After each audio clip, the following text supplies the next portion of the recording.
Hello, folks. I hope everyone is alright. Good morning, good evening, good afternoon, when or wherever you are. Now, um, I made that video about Greenland and how it would be a pivotal moment in the non relationship between the US and Europe. And these past days, today for example, we have been greeted uh, by the sheer lunacy, by the sheer, how can I put this, grotesque, grotesque. It's a good adjective. The with the grotesque spectacle of Mr. Trump trying to look presidential. No, I gave myself the trouble of listening to his. I don't know how to call it. When he talked with the newspapers in his new the his monologue, let's call it like this, in the White House. I heard that Carol Levitt was there, hidden somewhere. All the sycophant journalists, his ramblings about the most odd things, the most odd ideas. I won't repeat it here again. I'm sure you all have at least saw snippets of it. But he basically he lied. He ranted about he let's call it like this. He ranted about an imaginary world in which he probably lives in, if we are to believe that the man has mental issues due to some kind of cognitive issue, and I think he has, but this is my opinion. I'm not a doctor, nor do I claim to be one. Okay, don't take my medical advice for God's sake. But he keeps banging on the same points, and he did that in Davos too. But we'll get into that in a little. This video is not going to be very long, but we will get into Davos in a little while. Okay. Now,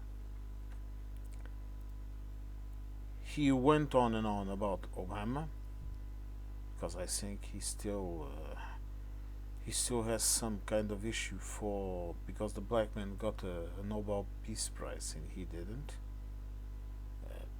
Honestly, I also don't know why Obama got a Peace Prize, but I'm not the one deciding that. Okay, it's the Nobel Academy in Sweden, though, not in Norway. Okay, it's in Sweden, and no, Norway does not control it. Okay, maybe it's a bit too much for him to identify Sweden and Norway on a map, or even Greenland, because he seems to confuse it with Iceland right now. But okay. Then he went on about the people in Minnesota, how the ICE agents were heroes. Then he had a bunch of papers in which he claimed were the identification of all the criminals that he had, that ICE, but he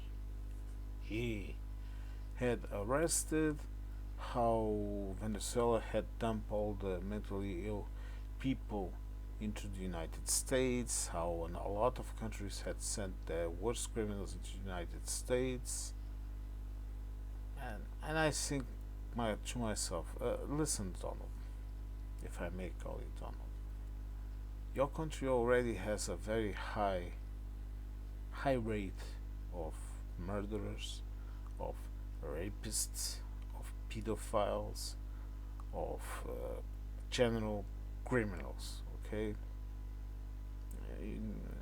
why not show me the Epstein files? Okay, so that I can make my own judgment about you, because you are also Epstein files. Okay, as far to me, the circumstance that those files are being heavily redacted only tells me one thing: cover up.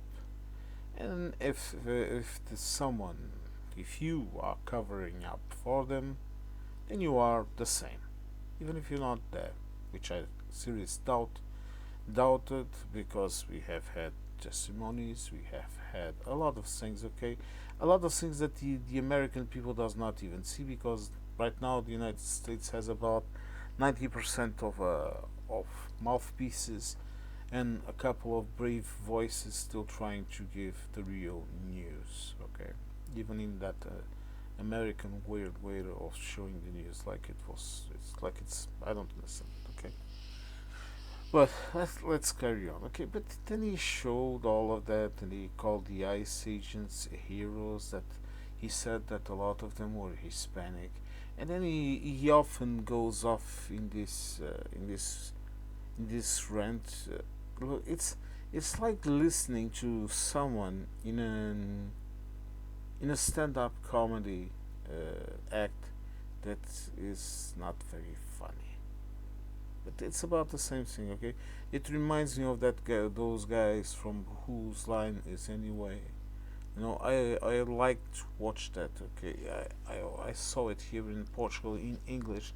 I don't recall what European channel transmitted it, but it was not a Portuguese channel. I recall that I was able to see it in the original version in English, or maybe it was with satellite dish or something like that. I don't recall. I remember that I saw it, and, and it was rather funny. Okay, it's still funny. Okay, I got a couple of um, what do you call them? No, collections of my favorites. I I have them somewhere here in a hard drive. Okay, but let's continue. I'm also renting. And then, when he was done, I realized he had not said absolutely nothing. Just a couple of hatred, hated, or hate words, or something like this. A couple of lies, some questions to the reporters, claiming one of the report. Then he talks about his finger, how the bind he was holding snapped, and that it also it almost cut his finger, and then that even if that happened, he would not say anything, and the reporter was to blame. And it reminds me of the talks that I, as a dumb teenager, I was a dumb teenager. Okay, anyone who is my age or older or even younger, of course, we all have. We all were dumb teenagers. We all go through that. It's natural. It's a part of life. But it reminds me. It reminded me of those talks when you were still sexually immature, and you were trying to proclaim to the seven winds that you were a tough guy. Okay, that you were a good provider for the females in the park. You know, it reminded me of that. It's so childish. Sorry, remember English is not my first language. Okay, please take that into account. And that was all. And he looked tired. He looked lost. And there was one thing that he did not look. He did not look like a president of a country. Not at all. He looked like just this faded figure. And to tell you the truth, I'm going to tell you this, okay? it felt really pathetic.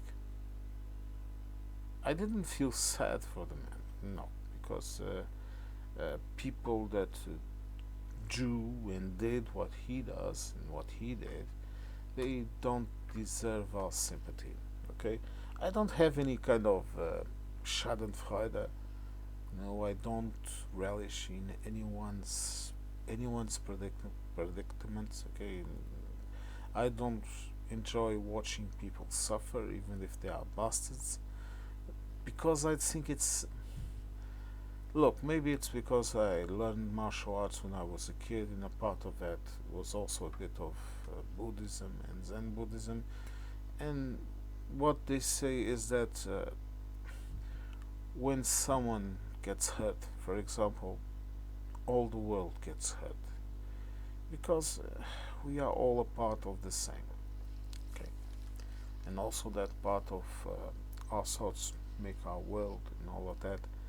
But I honestly felt like no, I'm not going to call it pity, like I said, because it's too much of a strong word for a non-existent emotion. But I felt it was rather sad and pathetic and whatever. Then we saw him in Davos. Uh, I also saw other people in Davos, other speakers in Davos. Okay, just to quote a few, I saw Emmanuel Macron, and I saw Carney from Canada, and other people, and I saw people that looked like the rulers of states, looked like the people that hold in their shoulders the responsibility of governing for the citizens that have elected them. Oh, that is another thing that Trump keeps always talking about fixed elections and whatever. Uh, I don't know. Just mentioning it. Okay, and then I saw Carney, a rather strong speech. I liked it. He talked about something that I believe in, which is the fact that we need a world order in which, and I also like the Chinese premier. No, I also liked what he said because he also talked about how there is a need for like how can I put this? Basically, to say that we cannot have a couple of countries from the G7 or G10 or whatever to order the world order. Okay, we need to have all the voices to speak and to be heard, and to have a kind of in and look. You don't like it. Look, and let me start by the start. Saying that I know exactly what China is. I know exactly what is happening to the Tibetans, to the Uyghurs. I know the Chinese state can be extremely repressive, that they censor things, that they censor internet, okay, that they censor their citizens. No, I know all of that, okay. So don't mistake my words for praises. I'm just talking about facts and logic, and that is how we have to deal with China. Okay, with facts and logic. It's the only way to deal with it. Okay, because it's China. Okay, and I think this has to do with this socialist mentality of the individual being a cog in the machine, and that societies must act as an entity, which is basically the spirit of socialism. Okay, and one of the reasons why I don't really like it that much, because to me, I think society does need order, society does need rules, society does need to function, but society does not need to crush the liberty and the will of the individual. More than that, I think society should nurture the creativity and the impulse of being heard, of speaking out of the citizen. Because if you have a society where everyone is sent into a mold and told that is your place, you have societies that stagnate. Okay, the only reason why the socialist society in China did not stagnate, it was because they were smart enough to mix it with capitalism, or else they would have gone the same path that the USSR went, and that Russia is also going, unfortunately, for the Russians. But screw them. Okay, they are the ones that need to get rid of Putin and get the fuck out of Ukraine. No, I swear it. Okay, yes. Now, and as I saw, we talked really well. I liked it. Connie, a very strong speech, talking about the new world order, talking that it has already happened, the change, and he's right. I, at least in my opinion, he's absolutely right. I also like to hear Macron. You know, the usual speech. He was very direct, very clear, and very clear. Again, clear in the sense of uh, Europe is completely acting without any kind of consideration or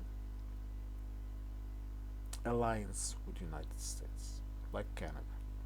All of them acting, and all of them, China, Canada, and France, which Macron, which he was representing the EU. Let's be clear about.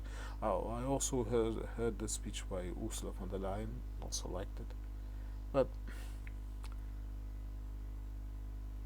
all of them are moving forward. All of these countries, these blocks, how you want to, Americans, Europe is not a country, okay? Yeah. All of them are talking about moving forward. All of them are talking about having rule of law, having an international order that actually works, where you have rules and regulations and procedures, where countries with military might cannot do whatever the hell they want. Okay, and again, I'm going to tell you, okay, it's not perfect. Okay, we know perfectly well what China is also doing in the South Chinese Sea. Okay, we know all of that, all of that. Okay, we know it. Just to be clear, but it's the speech, it's the intention behind the words that counts. That is what we see. China wants business. Europe wants stability. Canada wants stability and protection against the United States. It's sad but true. And we see all of these countries full of life, full of intention, full of future. And then enters a man, bloated, staggering, with an empty gaze in his eyes. Sorry. And then he starts to talk. And he only says bullshit.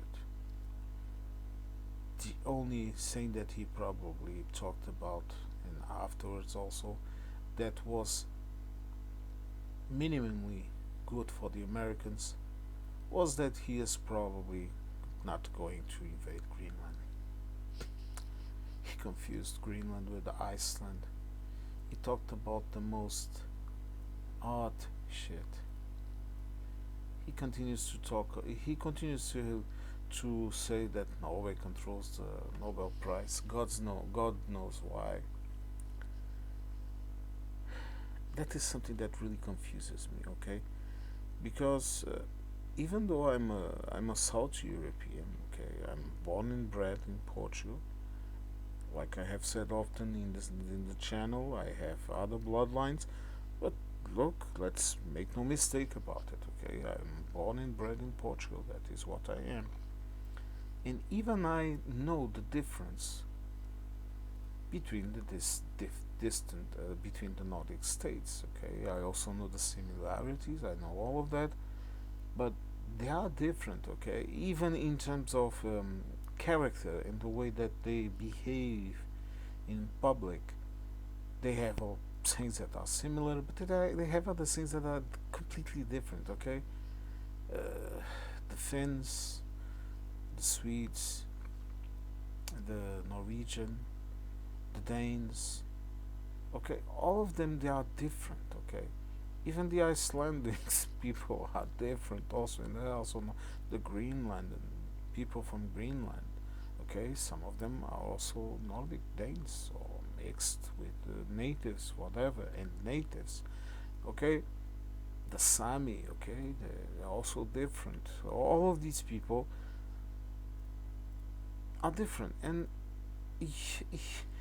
how can someone think that the Nobel Prize is controlled by a country where it isn't there? Okay, the country doesn't control Nobel.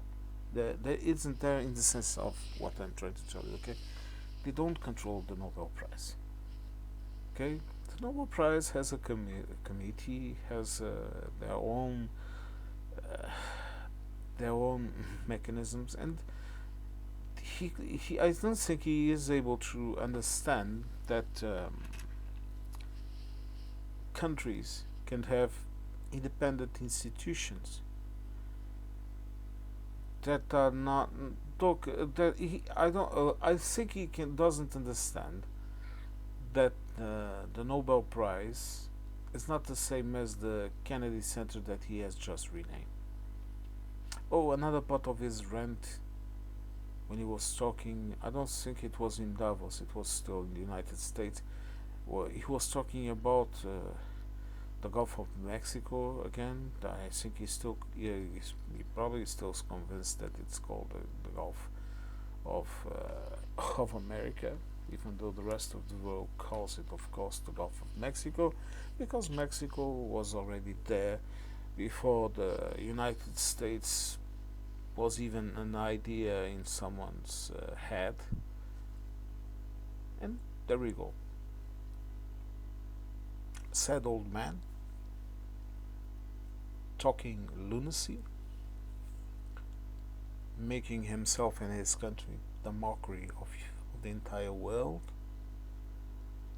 and achieving absolutely nothing. The only thing that he achieved was that he was, because of that stuff that I think he stopped with the Greenland, at least for today. He stopped with the Greenland talk. He was able to stop the fall of the dollar for that day.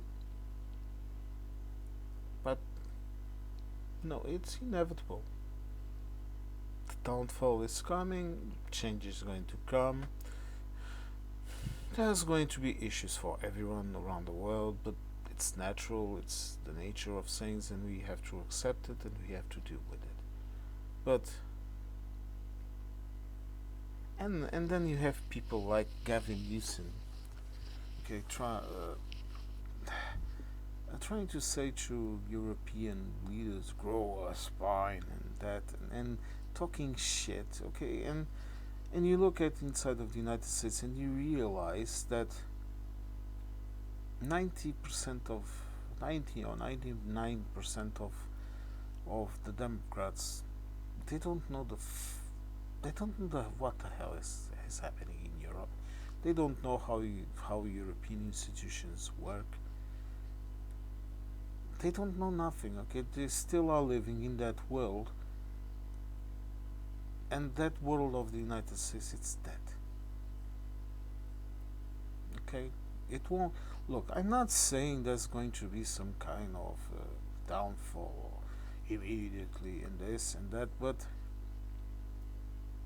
it's a very different world, Americans. You have to convince yourselves of it.